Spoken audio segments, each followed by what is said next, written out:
here at Cleveland Clinic. Balancing innovation with risk is one of the most important and difficult things we do. The most important principle in medicine is do no harm. The flip side of that is that if we are excessively conservative and never try something new, we will never advance the treatment of disorders. The days when a single researcher could come up with the great breakthroughs of medicine are mostly over. Our future breakthroughs will be found not in the mind of a single researcher, but in the bridges of knowledge between researchers of different fields.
My son is Aviatar. He's 4.5 years old, and I'm not objective to say that, but he's a perfect little boy. And he's smart, and he's funny, and he's curious, and really perfect.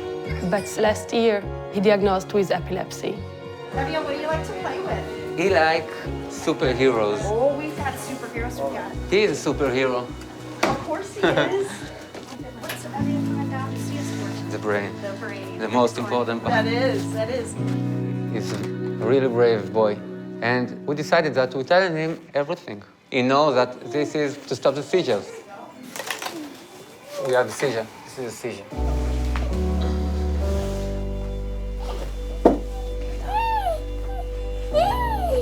You know, even now, after 1 year, when I'm seeing scissoring, you can't get used to it. It's like a knife in the stomach. I'm seeing him and I'm praying that it won't last more than a few seconds. And I'm doing what I can do, only kiss him and hug him, but I don't want to see him like this. בוא תשכב, מאמי. Oh, good boy. רגע. So there are many seizures, and his situation got worse every day. We try another medicine, and one more, and one more. We did 4 different MRI in Israel. We did 2 CT in Israel. It was many of those tests, and the result showed nothing. He was so frustrated, and we thought, what are we going to do? We can't live like this. We have to find a solution. At first, when he heard the word surgery, we thought, no way. No one going to touch my little boy brain. And then we asked this question, okay, so where? Maybe do surgery outside of Israel. And I talked with a few mothers that have been here at Cleveland Clinic. We heard especially about Dr. Wiley.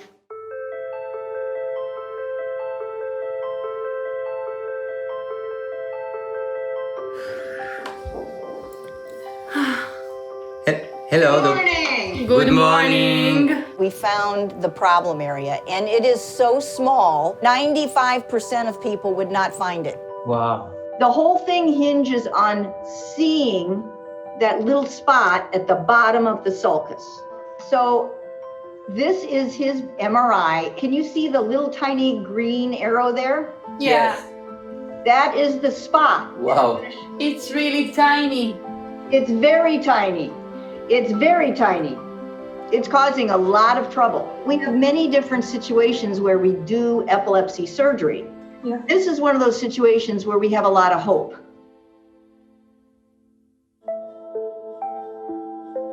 Dr. Wiley is a ball of fire, and she had to be. Like most pioneers, people doubted her. People thought that she was pushing the envelope too far. For epilepsy, it's often a very subtle thing that we see on the MRI scan, and as the more powerful the MRI's gotten, the more subtle things we see. There's not a handbook that says that this is what that means. Dr. Wiley, she was one of the people who actually interpreted the original findings into clinical practice. How are you? He did fantastic. We drew some labs for him for his procedure for tomorrow. Those patients had no other good options had it not been for us seeing that abnormality and for Elaine really putting it together. At the beginning of my career, I met families who had been dissuaded against surgery. It was considered a last resort and risky, and we didn't understand a lot about who could benefit and what the results might be. Consequently, many children missed the opportunity to get early surgery at that age. And for example, with Chad, he suffered for 2 decades until he finally had surgery in adulthood. Chad was on so many different medications, lots and lots of medications. At age 26, Chad was down to 99 pounds. He wasn't eating, he was angry, he was depressed. You have to live it to actually know what it's like to have a seizure. It felt like your body is in a deep, dark hole.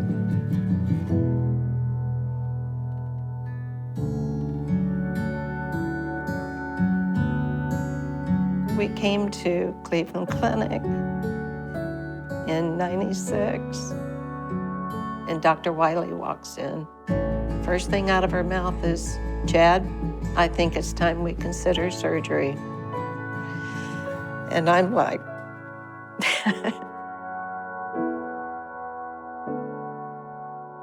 She told me I'd be seizure-free, and I didn't believe her.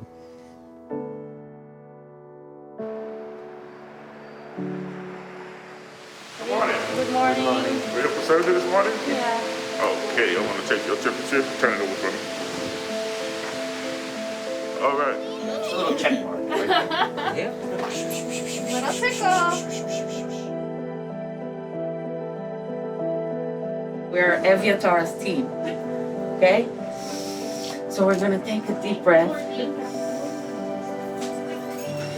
Dear God, thank you for being with us here this morning in this room. We feel your presence.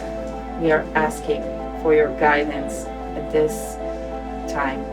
Dear God, please give the medical team that is here the wisdom and the strength to walk with Eviatar in this process.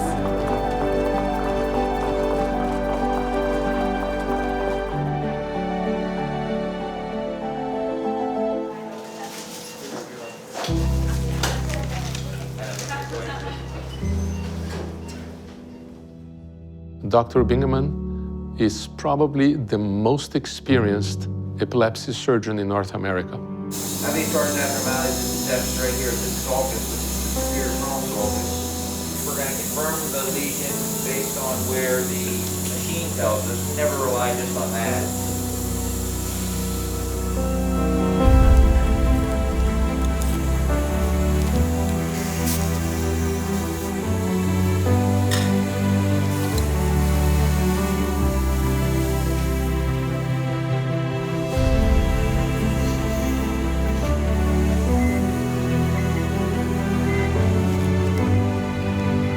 Dr. Bingaman and Dr. Wiley, their collaboration is really what the Neurological Institute is about.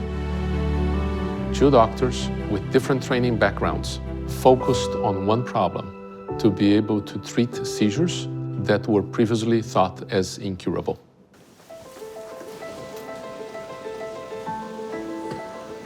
So surgery went very well. Wow, Take a deep breath. Avatar's doing fine. We're just closing finishing the skin incision. The nurses in our ICU are very good. They'll take good care of him. Yeah. He behaved himself the whole time. He was a good boy. He was a good boy the whole time.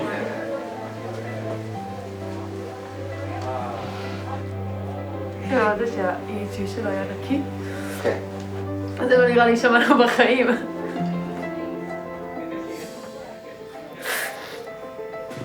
Are you mom and dad? Yeah. Okay, you guys ready? Of course. He did really well. Yes? Yeah. He's still Life with epilepsy can be very hard, and we're weighing that against the opportunities of stopping the seizures with surgery. And when we think of it that way, the opportunity to innovate can be a chance for a better life.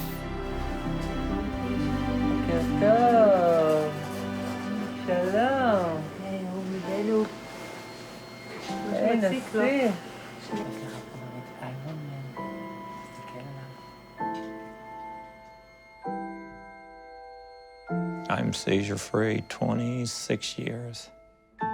Chad Emery is living a happy life. I just couldn't be happier for Chad. He's happy in his life right now. He really is.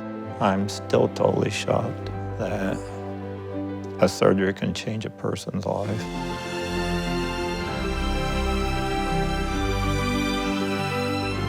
At Cleveland Clinic, our North Star is patients first. And this shared mission puts us on the same page together, collaborating all for the good of our patients. Simply being a part of their journey and serving is my greatest reward. לא עושים לך, מוציאים לך. Before you guys go, we actually guide you out. Okay? You're gonna feel so much better after I take this out. זהו. All done. We are going out from the hospital without the helmet. That was the dream, that we can walk without it.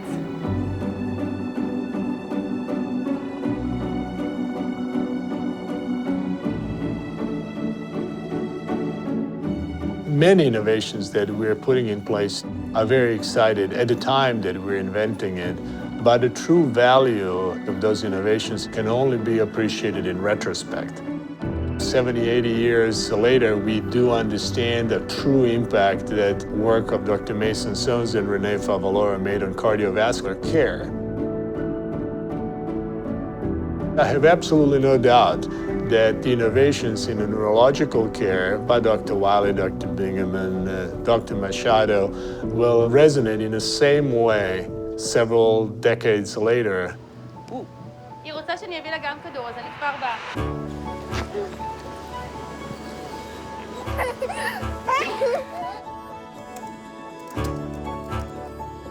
Can you tell me, how is Eviatar doing?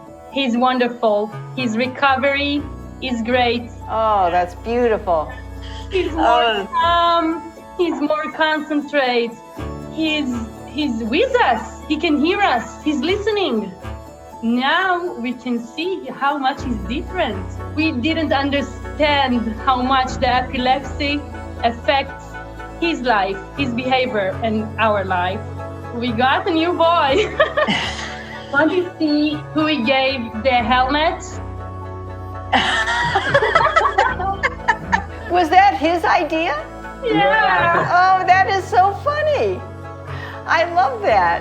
I'm showing the front. Yes, you gave him your helmet. Perfect. He said in Hebrew, thank you, that you take my seizures away. Thank you so much.